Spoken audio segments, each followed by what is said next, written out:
Fantasy football is life, but it's never too early, right, to get you ready for some mock drafts going into the 2025 season. We are so excited to have the one and only Thor Nystrom with us. Dropped his first mock draft of the season. You can find that at fantasylife.com. So make sure you go and check that out. All articles 100% free.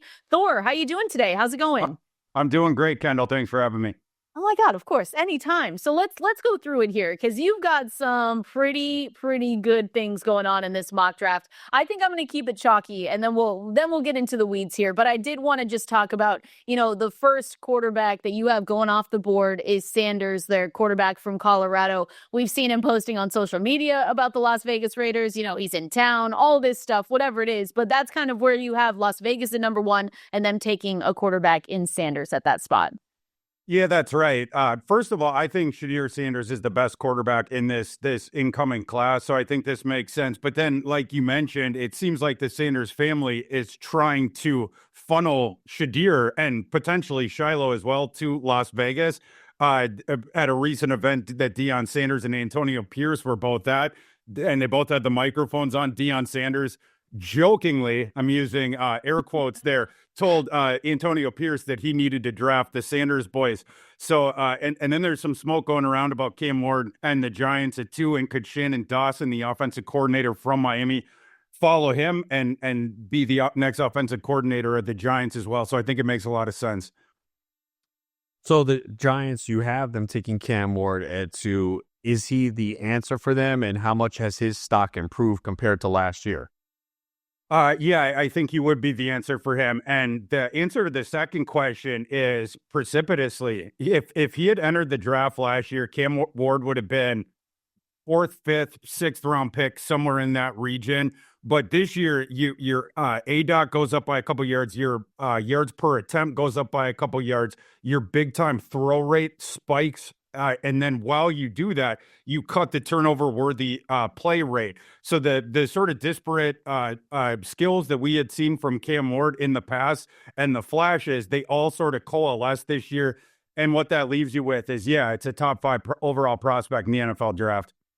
Oh, I love it. Talking with Thor Nystrom here, going through his first mock draft of the season. Make sure you go and check it out, fantasylife.com. Going down the list here, you've got New England at the number 3 overall pick, taking another one from Colorado in Travis Hunter. And the thing that maybe people should know this, but, he plays 2 positions. So you have him more with the Patriots, signing with them, I would assume, for the, wide receiver aspect of this. They were in for a lot of the offseason on, hey, we're going to try and get Brandon Ayuk. We've seen a little bit of some reports saying that they're going to try and go out and get T. Higgins. So it seems like a good scenario for a team like you wrote up that doesn't necessarily need a quarterback. Well, Kendall, it's for both. I do think that Travis Hunter can play both ways in the NFL. I don't know if he can do it full time both ways initially. So for instance, the Patriots, as in my mock, taking him at number 3, my idea would be to begin Travis Hunter as a full-time cornerback across from Christian Gonzalez. Jonathan Jones is leaving in free agency. So now you'd have this sick duo of young cornerbacks there. Meanwhile, some percentage of the offensive snaps in year 1, let's say it's 30, 40, 50, 60, whatever Hunter can get to, whatever the team can get to with him, that they feel comfortable, he won't get injured, you put him in on offense. And of course, he would be Drake May's go-to receiver right away. And this is why Travis Hunter has so much value.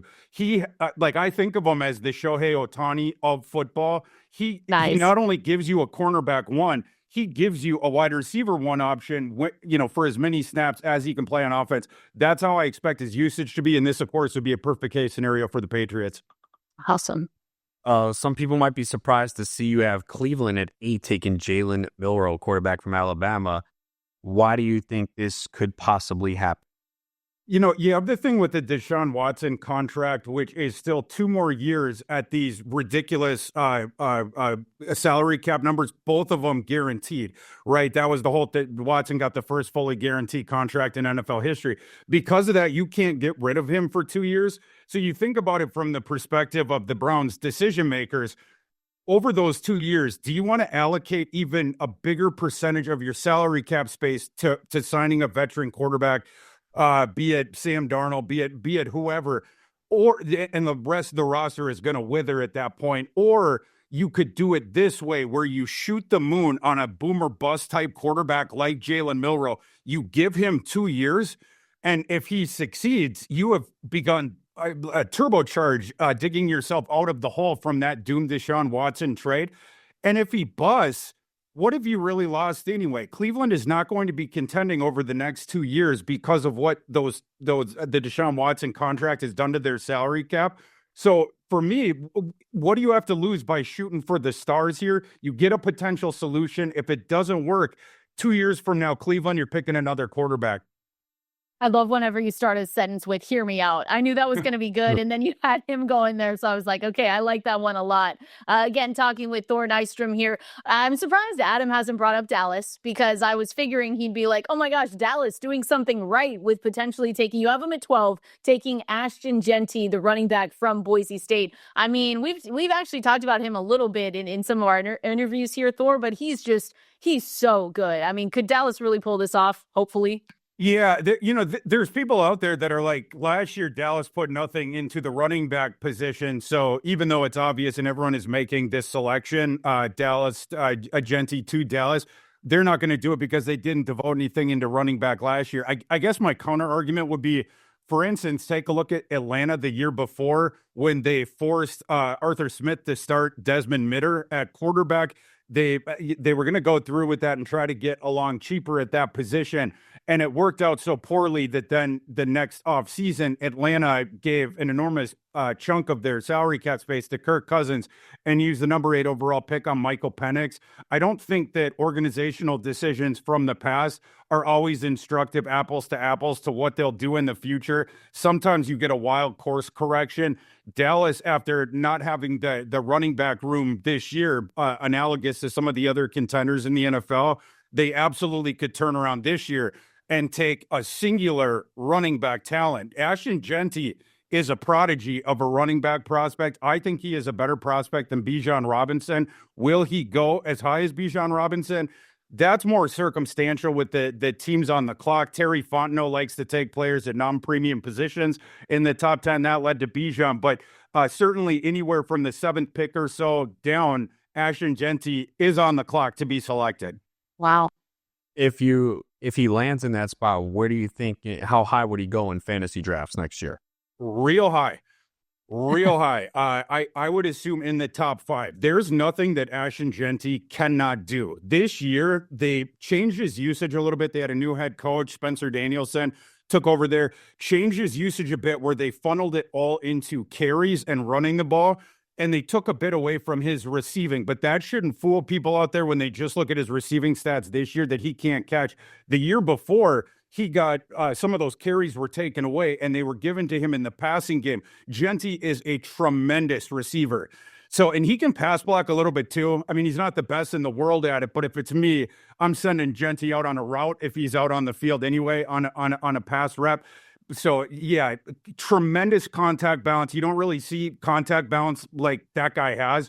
It's like the Rock'em Sock'em boxer. You cannot get that guy off his feet. Very slippery. He has power with him too.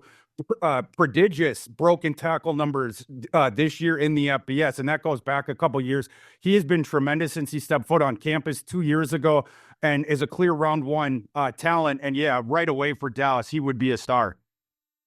Thor, before we let you go here, I kind of just want to ask about tight ends. And if you see anyone that could be drafted, we've gotten spoiled in fantasy the last 2 years. You know, we almost have to step away from the narrative that rookie tight ends don't do anything because we had a Sam Laporta and now we have a Brock Bowers. Is there anyone in that range of tight ends coming out this season that could maybe, make some magic for fantasy football in 2025 or not really? There's a couple of them. Tyler Warren from Penn State, I think, is the big one. Tyler Warren is broken out this year, and Penn State uses him in all these different creative ways, and it starts to evoke a little bit Brock Bowers for you. Brock Bowers is one of the first tight ends we'd seen over the past 10, 20 years in college football where the usage became get that guy the ball no matter what. And so they would hand the ball off to Brock Bowers. They'd line him up in the backfield, move him all over the place.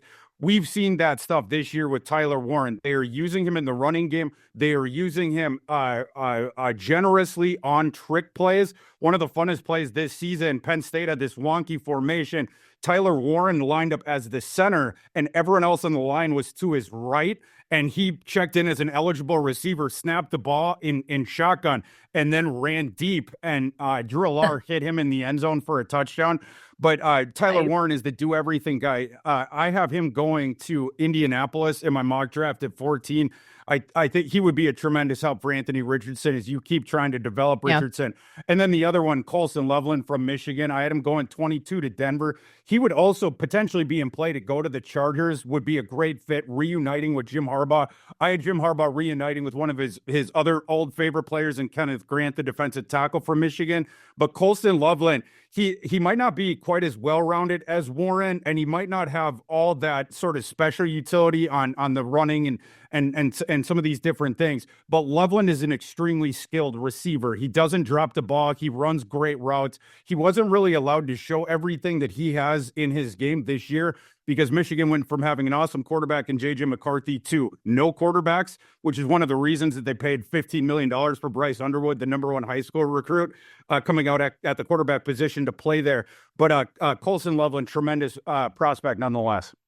Awesome. Well, Thor, we appreciate you hopping on with us today. Again, everyone can go and check out this article, and you really should. I mean, it's got so much great information in it. The first mock draft from Thor at fantasylife.com. And make sure you give him a follow on Twitter. ThorKU is where you can find him. And hopefully we'll be talking to you more throughout the offseason too, Thor. Appreciate it. Looking forward to it, guys. Thank you.